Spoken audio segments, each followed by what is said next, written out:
नमस्कार दोस्तों, हम लोग करेंट इलेक्ट्रिसिटी पढ़ रहे थे। करेंट इलेक्ट्रिसिटी में 9 लेक्चर पढ़ चुके हैं। आज 10वां लेक्चर है और इसमें हम लोग पढ़ेंगे बैटरी एंड ईएमएफ।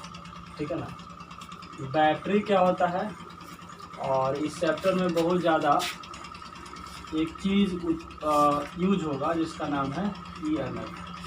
हम लोग समझते हैं बैटरी क्या है, ईएमएफ क्या है। ठीक है ना, चलिए बैटरी को अगर हम डिफाइन करें तो ऐसे पहले एक बात समझिए। जैसे ये चालक तार है, ठीक है, और इसमें हम लोग बैटरी जोड़ देते हैं तो इसमें धारा प्रवाहित होने लगता है ना। पिछले क्लास में पढ़े थे कि धारा तब प्रवाहित होगा जब इन दोनों छोर के बीच विभवांतर उत्पन्न होता है। क्लियर? हमने क्या बताया आपको कि चालक तार से बैटरी जोड़ेंगे तो धारा प्रवाहित होगा। पिछले क्लास में पढ़े थे कि धारा तब प्रवाहित होता है जब विभवांतर उत्पन्न होता है, अर्थात बैटरी क्या उत्पन्न किया होगा, विभवांतर, क्योंकि इसमें धारा प्रवाहित होने लगा था। तो इसका अर्थ क्या हो गया कि बैटरी एक ऐसा यंत्र है जो किसी चालक तार के दो छोरों के बीच क्या उत्पन्न करता है, विभवांतर उत्पन्न करता है। क्लियर है? तो अगर आप बैटरी का परिभाषा लिखना चाहेंगे तो आप परिभाषा सिंपली लिख लीजिए। क्या लिखिएगा कि यह एक ऐसा यंत्र है, यह एक ऐसा यंत्र है जो विभवांतर उत्पन्न करता है, जो विभवांतर उत्पन्न करता है। क्लियर है ना? तो बैटरी एक ऐसा यंत्र है जो चालक तार के दो छोरों के बीच विभवांतर उत्पन्न करता है। अब आगे थोड़ा बढ़ते हैं दोस्तों। ठीक है ना, इसमें थोड़ा सा एक चीज़ बताते हैं। ऐसे केमिस्ट्री, फिजिकल केमिस्ट्री में इलेक्ट्रोकेमिस्ट्री पढ़ना है, उसमें भी बैटरी पढ़ना है। उसमें हम लोग सीखेंगे कि बैटरी कैसे बनाया जाता है, यानी बैटरी के हम लोग इंटरनल मैकेनिज्म को सीखेंगे केमिस्ट्री के इलेक्ट्रोकेमिस्ट्री में। ठीक है ना, यहाँ पर बैटरी के थोड़ा एक्सटर्नल मैकेनिज्म को हम लोग समझने की कोशिश करेंगे। तो बैटरी केमिस्ट्री में पढ़ना है, फिजिक्स में भी पढ़ना है। ठीक है ना, फिजिक्स वाला बैटरी को समझने के लिए थोड़ा सा हम आपको एक कॉन्सेप्ट बताना चाहते हैं जो केमिस्ट्री का है, लेकिन यहाँ पर हम लोग यूज करेंगे। देखिएगा, कहता है ना कि बैटरी बनाने के लिए हम लोग एक बर्तन लेते हैं और एक बर्तन में केमिकल सब्सटेंस डाल देते हैं। ठीक है, मान लीजिए दोस्त कि इस बर्तन में हम कॉपर सल्फेट का एक रासायनिक पदार्थ डाल दिए। इसमें दो अलग अलग धातु के छड़ डाल दिए। एक बर्तन लिए, कॉपर सल्फेट डाल दिए और इसमें दो अलग अलग धातु, जैसे एक जिंक ले लिया और एक कॉपर ले लिया, वो डाल दिए। ठीक है ना, तो डाल देने के बाद, ठीक है, और इसको एक चालक तार से ज्वाइन कर दिए तो क्या होगा कि इसमें अपने आप धारा प्रवाहित होने लगेगा। ठीक है, अब बताओ अपने आप धारा क्यों और कैसे प्रवाहित हुआ होगा। तो इसमें जो रासायनिक पदार्थ है और ये जो छड़ है, ये आपस में रासायनिक अभिक्रिया किया होगा, है ना। तो रासायनिक अभिक्रिया करने के बाद अपने आप धारा प्रवाहित होने लगा। ठीक है ना, तो इसका अर्थ क्या हो गया कि बैटरी जो बनाया जाता है केमिकल सब्सटेंस से, उसके अंदर रासायनिक प्रक्रिया होती है और रासायनिक प्रक्रिया के बाद विद्युत धारा प्रवाहित होती है। ये थोड़ा सा बात केमिस्ट्री का हमने बताया। अब आते हैं फिजिक्स में। ये परिभाषा आप लिख लिए होंगे, हम अभी कुछ बातें बताएंगे, उसमें जहाँ जो जरूरत पड़ेगा लिखने वाला हम लिख देंगे और बाकी आप इसको केवल समझिए, ये समझने वाला पॉइंट है थोड़ा सा। ठीक है ना जी, तो परिभाषा बैटरी का लिख लिए होंगे। अब इसको हम समझाते हैं। देखिए, फिजिक्स में बैटरी को रिप्रेजेंट करने के लिए हम एक रिप्रेजेंटेशन बता रहे हैं। अभी बैटरी को रिप्रेजेंट करने के लिए ऐसा साइन का हमने सहायता लिया है। ये दो प्लेट को सूचित कर रहा है। एक प्लेट को मान लीजिए ए है और दूसरा प्लेट को मान लीजिए क्या है बाबू, बी है। इसमें दो टर्मिनल है। ठीक है ना, यानी इधर से भी चालक तार को ऐसे जोड़ देंगे। ठीक है, देखिए हमने क्या बताया कि बैटरी जो होता है इसके अंदर रासायनिक प्रक्रिया होता है। ठीक है, रासायनिक प्रक्रिया होगा तो इसमें क्या होगा, देखो रासायनिक प्रक्रिया, रासायनिक रिएक्शन या केमिकल रिएक्शन क्या होता है, वो होता है कि इलेक्ट्रॉन का लॉस या गेन। तो मान लो कि इसके अंदर जो केमिकल सब्सटेंस था वह इलेक्ट्रॉन का लॉस किया, तो इलेक्ट्रॉन इस सॉल्यूशन में आ जाएगा, विलयन में आ जाएगा, और जो लॉस करता है उसको प्लस आ जाता है। यानी रासायनिक प्रक्रिया के दौरान दो प्रकार के कण का निर्माण होगा, एक धनात्मक और एक ऋणात्मक, यानी इलेक्ट्रॉन। ठीक है ना, अब चलिए समझिए, मान लीजिए इस धनात्मक चार्ज Q पर, मान लीजिए इस धनात्मक चार्ज Q पर बैटरी के अंदर रासायनिक प्रक्रिया के कारण इस पर एक बल लगा FB। FB का मतलब battery due to force due to battery, यानी इस आवेश पर बैटरी के कारण फोर्स लगा और यह फोर्स चूंकि ए की ओर जा रहा है और हमने बताया कि यह धनात्मक चार्ज है। कैसा चार्ज है? धनात्मक। एक बार फिर से समझिए कि इसके अंदर रासायनिक प्रक्रिया हुआ, रासायनिक प्रक्रिया के दौरान धनात्मक आवेश और ऋणात्मक आवेश उत्पन्न हुआ और बैटरी के कारण इस धनात्मक आवेश पर एक फोर्स लगा, किधर की ओर? ए की ओर। अर्थात ये सब धनात्मक चार्ज इस प्लेट पर आकर जमा होगा। अब यहाँ से देखिएगा, ये सब धनात्मक चार्ज इस प्लेट पर आकर जमा होगा और एक बात बताइए, ऋणात्मक चार्ज इस प्लेट पर जाकर जमा होगा। क्लियर है? अब बताना, धनात्मक चार्ज इस प्लेट पर जमा हुआ, ऋणात्मक चार्ज इस प्लेट पर जमा हुआ, अर्थात यहाँ पर धनात्मक आवेश आया और यहाँ पर ऋणात्मक आवेश आया। धनात्मक आवेश के कारण पोटेंशियल बढ़ता है और ऋणात्मक आवेश के कारण घटता है, यानी यहाँ पर हाई पोटेंशियल और यहाँ पर लो पोटेंशियल। क्लियर है? अब यहाँ से बताइए, हाई पोटेंशियल और लो पोटेंशियल यानी पोटेंशियल डिफरेंस यानी विभवांतर आ गया। और विभवांतर के कारण कौन उत्पन्न होता है? हम बार बार यूज कर रहे हैं, विद्युत क्षेत्र। और विद्युत क्षेत्र के कारण आवेश पर बल भी लगता है, यानी इधर से इधर इस आवेश पर एक और बल लगेगा, लेकिन यह बल बैटरी के कारण होगा कि विद्युत क्षेत्र के कारण? तो विद्युत क्षेत्र के कारण। तो यहाँ पर विद्युत क्षेत्र के कारण बल लगेगा, यानी इस आवेश पर दो प्रकार के बल लग रहा है, एक बैटरी के कारण जो इसको इधर ले जाने की कोशिश कर रहा है और एक विद्युत क्षेत्र के कारण जो इधर ले जाने की कोशिश कर रहा है। एक समय ऐसा आएगा जिस समय पर बैटरी के कारण लगने वाला फोर्स और इलेक्ट्रोस्टैटिक फोर्स माने विद्युत क्षेत्र के कारण लगने वाला फोर्स दोनों बराबर हो जाएगा। अगर दोनों बराबर हो जाएगा तो यहाँ का चार्ज और यहाँ का चार्ज स्थिर हो जाएगा। क्या हो जाएगा बाबू? स्थिर। अब बताओ, जब चार्ज स्थिर हो जाएगा तो विभवांतर भी स्थिर हो जाएगा, है ना? तो ये था बैटरी का इंटरनल मैकेनिज्म। अब अगर इसको आप लिखना चाहोगे कि हमने क्या क्या समझाया, उसको आपको हम लिख के आपको बता देते हैं एक बार, जो जो समझाया। ठीक है, इसको समझिए। देखो बाबू, हम लोग आपको बैटरी क्या था समझा दिए थे और जो समझाया ना उसी बात को एज इट इज हम लिख दिए। ठीक है, ताकि आपको अगर कभी प्रॉब्लम हो तो आप पढ़ लीजिए, आपको पूरा समझ में आ जाएगा। फिर से हम एक बार बता दिए, क्या बताए थे कि बैटरी क्या है? तो बैटरी एक ऐसा डिवाइस है जो क्या उत्पन्न करता है? विभवांतर उत्पन्न करता है। यानी किसी चालक तार के अनुदिश बैटरी को जोड़ देंगे तो विभवांतर उत्पन्न होगा और विभवांतर के कारण विद्युत क्षेत्र उत्पन्न होगा। ठीक है, अब बैटरी के अंदर क्या क्या चीज़ें होता है, तो हमने यहाँ से पूरा चीज़ को लिख दिया है। क्या लिखा है कि बगल के चित्र में बैटरी को दर्शाया गया है, ये जो हम दर्शाए हैं एक बैटरी दर्शाए हैं। ठीक है, और फिर हमने बोला कि अब हम बताए थे सेल कैसे बनता है। एक बर्तन ले लेते हैं, उसमें कोई केमिकल डाल देते हैं, 2 रॉड डाल देते हैं, ठीक है ना, तो सेल बन जाता है। रासायनिक प्रक्रिया होता है, रासायनिक प्रक्रिया में इलेक्ट्रॉन का लॉस या गेन होता है। लॉस करेगा तो इलेक्ट्रॉन निकल जाएगा और जिससे निकलेगा उस पर प्लस और इलेक्ट्रॉन जो होगा उस पर माइनस। अर्थात रासायनिक प्रक्रिया के दौरान 2 प्रकार के चार्ज क्रिएट होंगे, एक प्लस क्रिएट होगा, एक माइनस क्रिएट होगा। क्लियर है? हमने क्या लिखा, इसके अंदर रासायनिक अभिक्रिया के कारण धनात्मक आवेश Q पर बैटरी के कारण रासायनिक अभिक्रिया होगा तो धनात्मक और ऋणात्मक 2 आवेश उत्पन्न होगा, जो हमने बता दिया।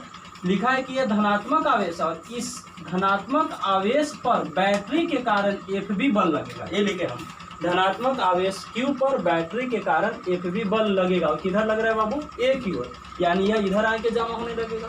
यानी धनात्मक चार्ज इस पर जमा होगा तो ऋणात्मक ऑब्वियसली इस पर जमा होगा। तो ये लिखे हैं, ये बल A की ओर लग रहा है जिसके कारण A पर धनात्मक आवेश तथा B पर कौन सा आवेश जमा होगा? ऋणात्मक। क्लियर है? अब बताना, इस पर धनात्मक आवेश जमा होगा और इस पर ऋणात्मक, यानी यहाँ का पोटेंशियल बढ़ेगा और यहाँ का पोटेंशियल घटेगा, तो इसके मतलब है कि विभवांतर उत्पन्न हो जाएगा। ठीक है, तो फिर हमने लिखा है और विभवांतर उत्पन्न हो जाता है, विभवांतर उत्पन्न हो जाएगा जिसके कारण विद्युत क्षेत्र उत्पन्न होगा। देखना, जहां पर भी विभवांतर होगा वहां पर विद्युत क्षेत्र उत्पन्न होगा, और अगर जो विद्युत क्षेत्र होगा तो विद्युत क्षेत्र के कारण इस पर भी बल लगेगा, है कि नहीं? विद्युत क्षेत्र इधर से इधर होगा तो इस पर भी बल लगेगा, इधर से इधर। देखना, यहाँ पर 2 प्रकार के बल हो गया, एक बैटरी के कारण और एक विद्युत क्षेत्र के कारण। क्लियर है कि नहीं? जिस समय Fb और Fe दोनों बराबर होगा, माने बैटरी के कारण भी 10 न्यूटन और इसके कारण भी 10 न्यूटन, तो ये दोनों मिलकर 0 हो जाएगा, यानी इस पर नेट फोर्स लगना 0 हो जाएगा। जब नेट फोर्स नहीं लगेगा तो ये मोशन नहीं कर पाएगा। तो हमने लिखा है कि यदि Fb और Fe दोनों बराबर होता है तो बैटरी पर चार्ज एक्युमुलेशन रुक जाता है। क्लियर है? यानी हमने क्या बताया कि बैटरी का ऐसा डिवाइस है जो विभवांतर उत्पन्न करता है। यह विभवांतर कैसे उत्पन्न करता है हमने बता दिया। कैसे उत्पन्न करता है, तो यहाँ पर क्या होगा, रासायनिक प्रक्रिया होगा। रासायनिक प्रक्रिया के कारण धनात्मक और ऋणात्मक दो आवेश उत्पन्न होंगे। धनात्मक आवेश पर बैटरी के कारण बल लगेगा इधर की ओर, यानी इधर धनात्मक जमा होगा, इधर ऋणात्मक जमा उत्पन्न होगा, यानी यहाँ का पोटेंशियल बढ़ेगा और यहाँ का पोटेंशियल घटेगा। और पोटेंशियल ये हाई हो गया, ये लो हो गया, तो पोटेंशियल डिफरेंस हो गया। और हमने बताया था कि बैटरी पोटेंशियल डिफरेंस उत्पन्न करता है। यह पोटेंशियल डिफरेंस कब जाके रुक जाएगा, कांस्टेंट हो जाएगा, कब, जब Fb और Fe दोनों बराबर हो जाएगा तब। ठीक है, आई होप आपको बैटरी के बारे में थोड़ा सा कॉन्सेप्ट समझ में आया होगा। अब हम इसके आगे बढ़ते हैं, ठीक है ना। ये बैटरी के बारे में था, ठीक है। अब आगे बढ़ते हैं, इसको आप स्क्रीनशॉट कर लीजिए जल्दी से, हम मिटाने वाले हैं। अभी दोस्त हम लोग बैटरी के बारे में पढ़े थे। अब इम्पॉर्टेंट चीज़ है, ये काफ़ी इम्पॉर्टेंट बात है 12th के पॉइंट ऑफ व्यू से। EMF, इसका फुल फॉर्म होता है बाबू इलेक्ट्रोमोटिव फोर्स। इलेक्ट्रोमोटिव फोर्स, इसको हिंदी में हम लोग कहते हैं विद्युत वाहक बल। विद्युत वाहक बल, ठीक है ना। चलिए, तो विद्युत वाहक बल क्या होता है इसको समझते हैं दोस्तों। देखो, अभी हम लोग पढ़े कि एक बैटरी का सिंबल ये होता है, एक बड़ा और एक छोटा। बड़ा जो होगा धनात्मक, ये होगा ऋणात्मक, ठीक है ना।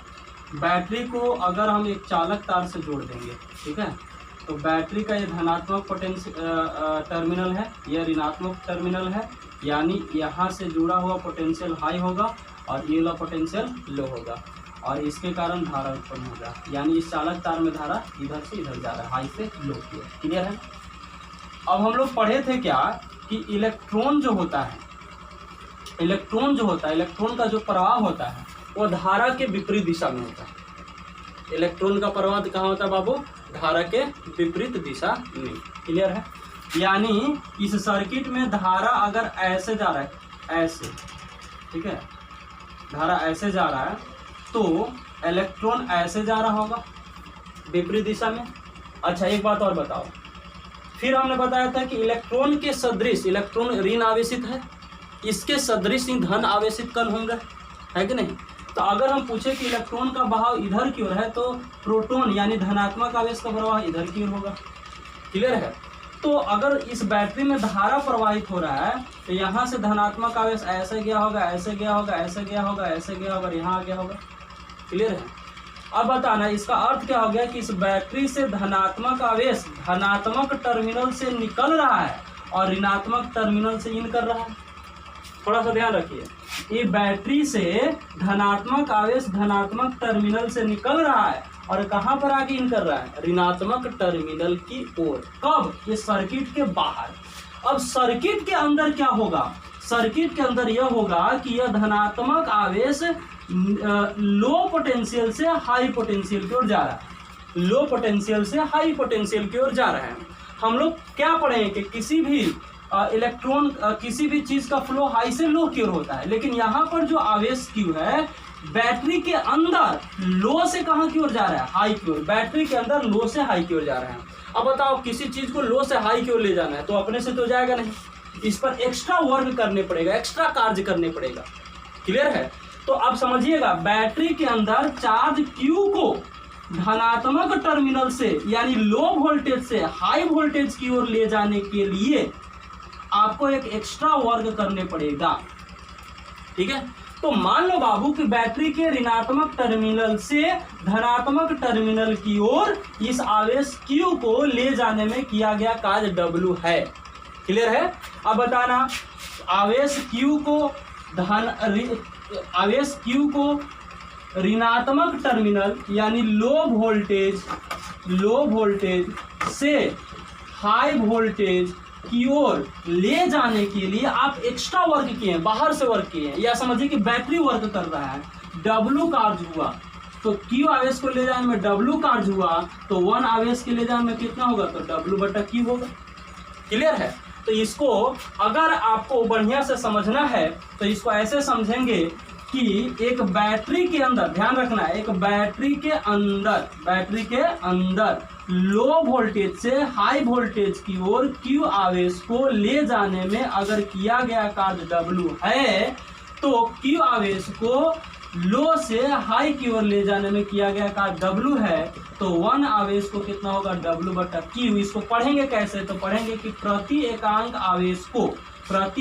आवेश को जो नीचे रहता है उसको प्रति एकांक बोलते हैं, प्रति एकांक आवेश को लो वोल्टेज से हाई वोल्टेज की ओर ले जाने में जितना कार्य होता है उसी कार्य को ईएमएफ या विद्युत वाहक बल कहा जाता है। तो बताओ बाबू, विद्युत वाहक बल क्या है? तो हम लोग बोलेंगे कि बैटरी के अंदर एकांक आवेश Q को लो वोल्टेज से हाई वोल्टेज की ओर या ऋणात्मक टर्मिनल से धनात्मक टर्मिनल की ओर ले जाने में जो कार्य होता है उसी कार्य को विद्युत वाहक बल या इलेक्ट्रोमोटिव फोर्स कहा जाता है। क्लियर है? अब देखना, इसके नाम में जो लगा हुआ है बाबू वो फोर्स है। क्या लगा हुआ है? फोर्स। परिभाषा क्या है कि एकांक आवेश को बैटरी के ऋणात्मक टर्मिनल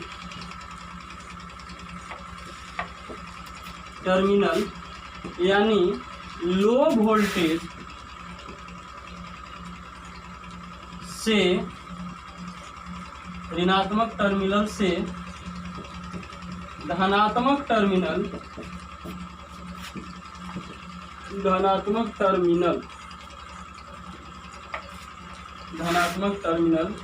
यानी हाई। एकांक आवेश को बैटरी के ऋणात्मक टर्मिनल यानी लो वोल्टेज से धनात्मक टर्मिनल यानी हाई वोल्टेज की ओर, ऋणात्मक टर्मिनल से धनात्मक टर्मिनल तक ले जाने में किया गया कार्य को ईएमएफ कहा जाता है। इसको आप उतार लीजिए। ठीक है, अब इसमें हम आगे थोड़ा फार्मूला की ओर बढ़ते हैं बाबू। ठीक है ना, इसको आप जल्दी से उतार लो, नोट डाउन करिए। चलो अब इसको थोड़ा और समझते हैं। हमने आपको कोशिश किया है समझाने का। क्या हमने समझाया कि एक बैटरी है बाबू, बैटरी के ऋणात्मक टर्मिनल से धनात्मक टर्मिनल का तक एकांक आवेश को ले जाने में जो कार्य होगा उसी कार्य को ईएमएफ कहेंगे। यानी अगर आवेश Q है और ले जाने में किया गया कार्य W है, तो Q आवेश को ले जाने में किया गया W है, तो एकांक मैंने 1, तो W बटा कितना हो गया Q, और इसी को हम लोग क्या कहते हैं EMF। यानी EMF का जो परिभाषा वैल्यू हो जाएगा EMF का, वो होगा W बटा Q। ठीक है ना, तो EMF का वैल्यू कितना हो गया बाबू? W बटा Q। अब बताना, EMF का नाम में है इलेक्ट्रोमोटिव फोर्स।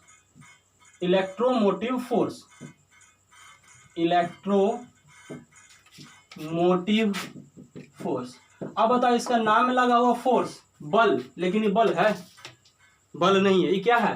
प्रति एकांक आवेश पर किया गया कार्य है। यानी याद रखना, कभी कभी पूछ देता है कि इलेक्ट्रोमोटिव फोर्स का एसआई मात्रक क्या होता है। तो लेकिन के जैसे फोर्स दिखाई दिया यानी बल दिखाई दिया, तो बल का एसआई मात्रक क्या मार देता है? न्यूटन। लेकिन हो जाए गलती, क्योंकि इलेक्ट्रोमोटिव फोर्स में फोर्स लगा हुआ है, लेकिन ये फोर्स नहीं है। ये है क्या? प्रति एकांक आवेश पर किया गया कार्य। तो इसका एसआई मात्रक कैसे निकालोगे बाबू? तो कार्य का एसआई मात्रक जूल और आवेश का एसआई मात्रक कूलम। तो हो गया जूल पर कूलम, और इसी को वोल्ट कहा जाता है। क्यों? क्योंकि हम लोग पढ़े थे विभव में क्या था? W बटा क्या था? Q। ठीक है, यानी इलेक्ट्रोमोटिव फोर्स जो होता है वह विभव के इक्विवेलेंट होता है। यानी अगर आपसे पूछेंगे कि इलेक्ट्रोमोटिव फोर्स का एसआई मात्रक बताओ, तो एसआई यूनिट क्या होगा बाबू? एसआई यूनिट हो जाएगा वोल्ट। ठीक है, यानी जूल पर कूलम। इसके नाम में बल है, लेकिन यह बल नहीं है। ये क्या है? प्रति एकांक आवेश पर किया गया कार्य। ओके, तो ये था बाबू इलेक्ट्रोमोटिव फोर्स। इसको आप जल्दी से उतार लीजिए यहाँ से, ऐसे करके फिर हम आगे बढ़ते हैं। देखो, तो हम लोग अभी पढ़े थे ईएमएफ के बाद इसमें थोड़ा सा टर्म उत्पन्न हो, बार बार यूज होगा, जिसका नाम है आंतरिक प्रतिरोध। ठीक है ना जी। अभी हम आपको बताए थे कि जब बैटरी बनता है तो बैटरी बनाने में यह रासायनिक पदार्थ होता है। इसमें 2 इलेक्ट्रोड डाल देते हैं, रासायनिक क्रिया होता है और रासायनिक क्रिया करने के कारण इसमें धारा प्रवाहित होने लगता है, ठीक है ना। अब बताओ, जैसे एक बैटरी है, तो ये जो आपका ये बैटरी है, तो बैटरी में इसमें रासायनिक क्रिया होगा, ये जो एक्सटर्नल प्रतिरोध है, सॉरी एक्सटर्नल यानी बाहर के जो प्रतिरोध है उसमें धारा प्रवाहित होगा, और प्रवाहित होते होते निगेटिव टर्मिनल में इन करेगा, बैटरी के अंदर जाएगा, फिर धनात्मक टर्मिनल की ओर आएगा। एक बार ध्यान रखिए, बैटरी के अंदर रासायनिक प्रक्रिया हुआ, करंट उत्पन्न हुआ, यह करंट बाहर से प्रतिरोध, बाहर के जो प्रतिरोध है उससे होते हुए बैटरी के ऋणात्मक टर्मिनल पर पहुंचा, और ऋणात्मक टर्मिनल से धनात्मक टर्मिनल की ओर आया, यानी बैटरी के अंदर धारा प्रवाहित हो रहा है। अब बताओ, बैटरी के अंदर तो रासायनिक पदार्थ होता है, अब इसके अंदर जो धारा जाएगा उसका विरोध करेगा कौन? अंदर के रासायनिक पदार्थ, ठीक है ना। तो हम लोग पढ़े हैं कि जो भी कारक, जो भी गुण धारा का विरोध करता है उसको प्रतिरोध कहते हैं। क्लियर है। अब बताओ, बैटरी के अंदर, तो अब यहाँ से देखिएगा हमने क्या लिखा है कि बैटरी के अंदर प्रवाहित धारा, यानी बैटरी के अंदर, बाहर नहीं, बैटरी के अंदर, तो बैटरी के अंदर जो प्रवाहित धारा होगा वह बैटरी के विद्युत अपघट्य पदार्थ के द्वारा विरोध होगा। बैटरी के अंदर जो विद्युत अपघट्य पदार्थ है उसके द्वारा विरोध उत्पन्न होगा। तो बैटरी के अंदर विद्युत अपघट्य पदार्थ के द्वारा जो विरोध होता है उसी विरोध को आंतरिक प्रतिरोध कहा जाता है।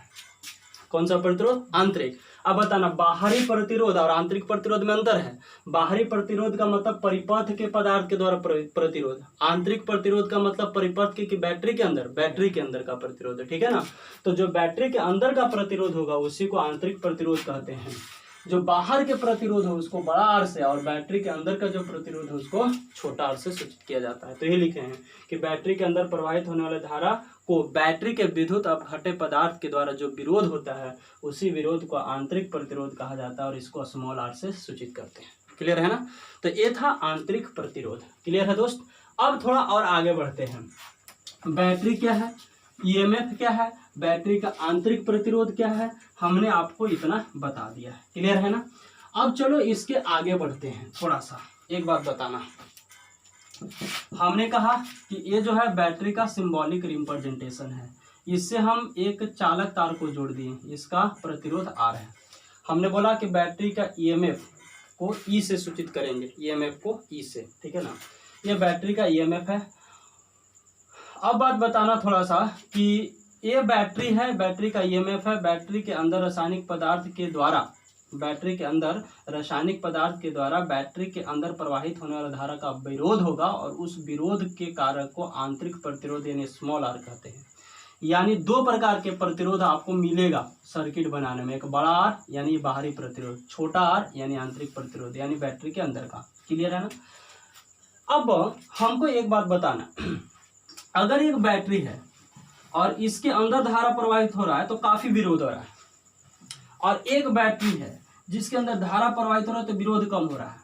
अब बताना, मान लो कि 10 एम्पीयर की धारा इसमें इन किया और काफी विरोध हुआ, यहाँ कम पहुंचा, ठीक है, और यहाँ पर विरोध कम हुआ तो यहाँ ज्यादा पहुंचेगा। तो इसको अच्छा बैटरी मानोगे कि इसको अच्छा बैटरी मानोगे? तो ऑब्वियसली इसको अच्छा बैटरी मानोगे। तो इसका मतलब क्या हो गया कि जिस बैटरी का आंतरिक प्रतिरोध कम हो वो अच्छा बैटरी के श्रेणी में जाएगा, या जिस बैटरी का आंतरिक प्रतिरोध 0 हो तो वो तो एकदम बढ़िया बैटरी हो जाएगा, है ना। तो एकदम बढ़िया बैटरी का मतलब आइडियल बैटरी, ठीक है ना। तो अब बताओ आइडियल बैटरी क्या है, तो बोलोगे कि वैसा बैटरी जिसका आंतरिक प्रतिरोध क्या हो, 0 हो, उससे आइडियल बैटरी कहा जाता है। अच्छा बताओ, जिसका आंतरिक प्रतिरोध 0 नहीं हो वो आइडियल होगा कि नॉन आइडियल? तो नॉन आइडियल होगा। यानी हम लोग 2 गो टर्म पढ़ लिए, एक पढ़ लिए कौन सा बाबू, आइडियल बैटरी, और एक कौन सा पढ़ लिए, नॉन आइडियल बैटरी। तो अगला जो हम लोग लिखने वाले हैं वो लिखने वाले हैं कि आइडियल बैटरी क्या है। आइडियल बैटरी तो लिखेंगे वैसा बैटरी जिसका आंतरिक प्रतिरोध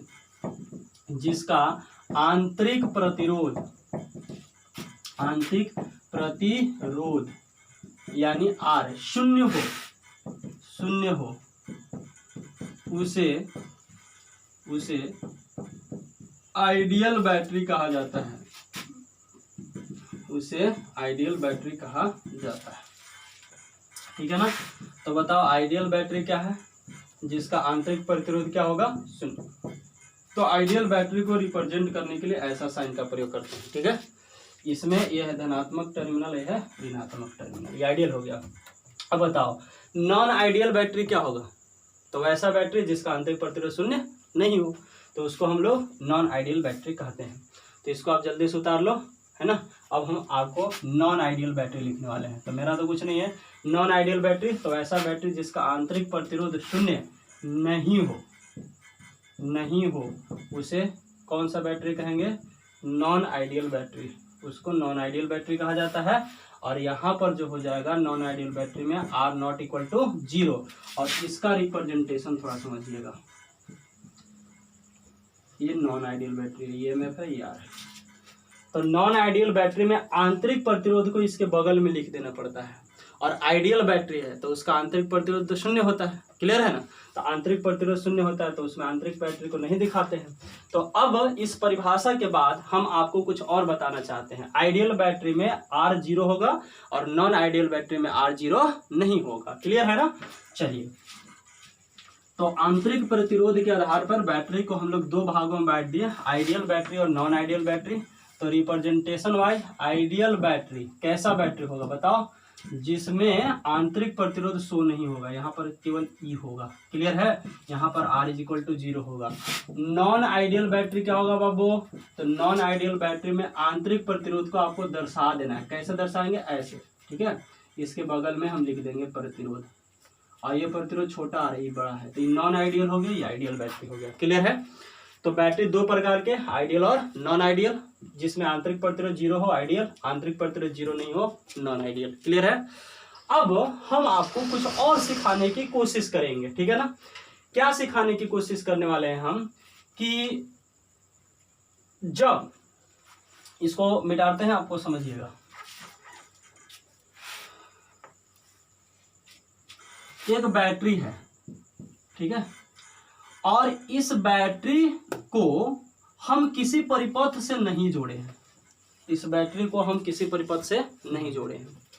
तो इस केस में इस बैटरी के एक बिंदु A और दूसरा बिंदु B। अच्छा एक बात बताओ ना, जब बैटरी को आप किसी परिपथ से नहीं जोड़े, तो परिपथ से नहीं जोड़े तो करंट प्रवाहित होगा? नहीं प्रवाहित होगा। यानी यहाँ पर करंट इज इक्वल टू क्या है बाबू? 0।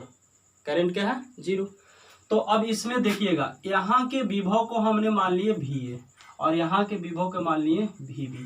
करंट प्रवाहित नहीं हो रहा है, इसका मतलब VA minus VB, VA minus VB Ohm's law के अनुसार I इंटू R होता है।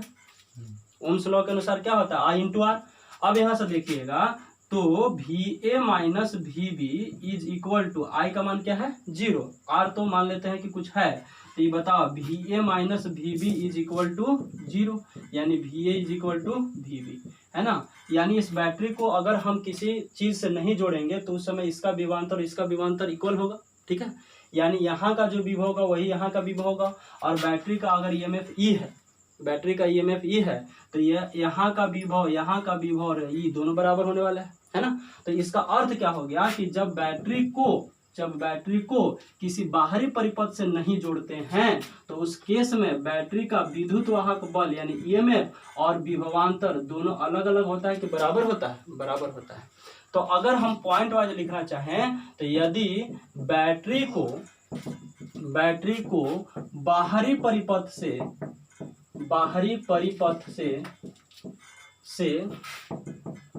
नहीं जोड़ा जाता है,